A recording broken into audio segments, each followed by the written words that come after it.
मालवा की हर हलचल, हर आवाज पर हमारी नजर।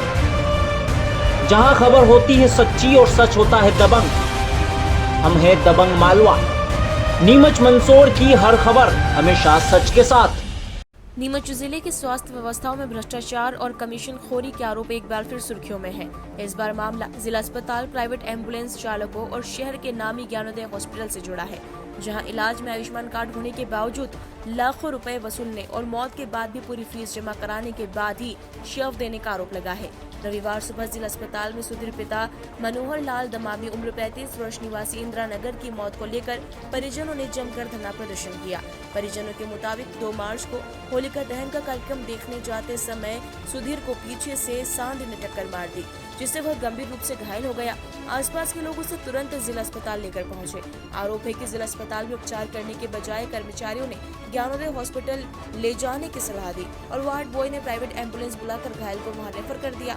परिजनों का कहना है कि अस्पताल में ऑपरेशन के नाम पर आयुष्मान कार्ड लगवाया गया, लेकिन इसके बावजूद उनसे करीब 2.5 लाख रुपए वसूल लिए गए। परिवार का आरोप है कि पहले 1.5 लाख रुपए जमा करवाए गए और मरीज को करीब 6 दिन तक भर्ती रखकर परिजनों को मिलने तक नहीं दिया गया। शनिवार रात ही मौत हो गई, लेकिन इसकी सूचना रविवार सुबह दी गई। इतना ही नहीं, पूरी फीस जमा कराने के बाद ही शव परिजनों को सौंपा गया। धरना प्रदर्शन की सूचना पर केंद्र थाना प्रभारी नीलेश अवस्थी और तहसीलदार अजेंद्र प्रजापत मौके पर पहुंचे और समझाइश के बाद पोस्टमार्टम करवाकर शव परिजनों को सौंपा गया। जिला अस्पताल में हुए धरना प्रदर्शन को लेकर जब मीडिया ने तहसीलदार अजेंद्र प्रजापत से बाइट ली, पहले तो उन्होंने बाइट देने से ही साफ इनकार कर दिया। काफी आग्रह के बाद उन्होंने मीडिया से माइक थोड़ा दूर रखने की कहकर औपचारिक बयान दिए। थोड़ा दूर रखो। हाँ, बताओ।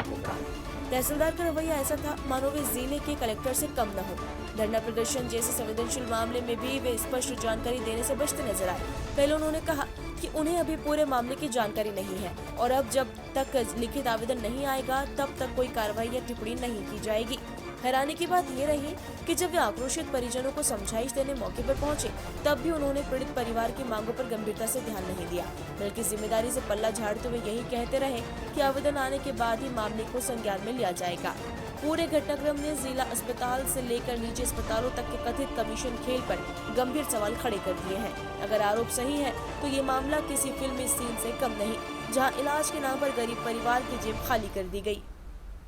थोड़ा दूर रखो। हाँ, बताओ। सर बताइए, अभी एक मृतक जो है उनके द्वारा आयुष्मान योजना को लेकर आरोप लगाए गए थे निजी चिकित्सालय पर, क्या कुछ मामला था? किस अस्पताल पर आरोप लगे थे सर? अभी इन्होंने आवेदन दिया नहीं है, आवेदन देंगे उसके बाद पूरी जानकारी प्राप्त होगी, उसके अनुसार कार्रवाई। अभी कुछ नहीं पता, आवेदन देंगे उसमें आपको बताएंगे कि क्या दिया। आपने इनसे बातचीत करी, क्या रहा, क्या समस्या बताई गई इनके? उनका कहना है ज्ञानोदय में कुछ हुआ है, बिल नहीं दिए, इलाज हो गया, आयुष्मान ले लिया, ऐसा कुछ बता रहे हैं, बट लिखित में देंगे उसके बाद ही जांच कर पाएंगे। सर आयुष्मान होने के बाद क्या पैसे लिए जाते, नियम क्या रहता है, और अगर लापरवाही पाई जाती तो कैसे जांच होगी? जो नियम है आयुष्मान के एक जैसे ही हैं सभी जगह, और आवेदन देंगे उसके बाद कार्रवाई। अभी संतुष्ट हो गए, परिवार उठ गए, क्या रहा सर? हाँ, उनका कहना है आवेदन दे रहे हैं हम लोग, उसके बाद का आगे कार्रवाई होगी।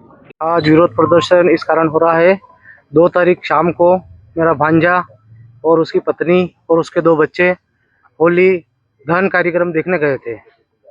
तो वहाँ पर इंदिरा कॉलोनी में एक गाय ने आपस में गाय के झगड़े ने से उसके ऊपर एक गाय गिरी, उसने बच्चों को साइड में और उसकी पत्नी को साइड में कर दिया और वो उसकी चपेट में आ गया। उसके जैसे ही ठेप लगी, उसके सिर में से और नाक कान में से खून निकलने लगे। उसको सिविल हॉस्पिटल नीमच वहाँ मोहल्ले के लोग उठा करके यहाँ लाए, तो यहाँ पर अस्पताल वालों ने उसका इलाज नहीं किया और डायरेक्ट कह दिया इसको बाहर ले जाओ, ज्ञानोदय अस्पताल में ले जाओ, इसको यहाँ पर इलाज नहीं होगा। और उदयपुर और इधर ज़्यादा दूर ले जाओगे तो ये रास्ते में इसके साथ कुछ भी हो सकता है। तो जैसे तैसे उसको ज्ञानोदय अस्पताल में, ये यहाँ के ही एम्बुलेंस वाले लेते गए उसको। वहाँ ले जाते ही पहले काउंटर पे उन्होंने कह दिया कि इसका ऑपरेशन करना पड़ेगा, 1.5 लाख रुपए जमा कराओ। तो परिजन इधर उधर से, बिल्कुल गरीब स्थिति है, इधर उधर से उधार मांग के ये वो किसी ने 5, किसी ने 2, 3 इकट्ठे करके पेमेंट वहाँ 1.5 लाख रुपए जमा कराए। उसका ऑपरेशन हुआ रात में, सुबह 4 बजे उसको वार्ड में लाए ऑपरेशन करने के बाद। उसके बाद परिजनों से मिलने भी नहीं दिया किसी से, ना तो मलवा देन ना कहीं। उसके बाद उसको 7 दिन तक वहाँ रखा और उस क्या स्थिति है किसी को पता ही नहीं है। और कल रात को 12 बजे की न्यूज़ है कि वहाँ के किसी अस्पताल के मेंबर ने कहा कि रात को 12 बजे वो एक्सपायर हो गया है। फिर भी अस्पताल वालों ने सुबह 7 बजे खबर दी कि आपका, उससे पहले उन्होंने 50,000 रुपये काउंटर पे जमा कराने की कहा। फिर इधर उधर से 5 बजे 6 बजे करीब काउंटर में 50,000 रुपये फिर जमा कराए। फिर उसके बाद उसको उन्होंने कह दिया कि वो आपका पेशेंट शांत हो गया। क्या चाहते हो आप? हम ये चाहते हैं कि एक तो सरकारी अस्पताल वालों को भी ऐसा किसी के साथ नहीं करना चाहिए। कहाँ ले जाना, क्या करना है, इनको अच्छा मार्गदर्शन बताए ताकि किसी की मौत नहीं जाए।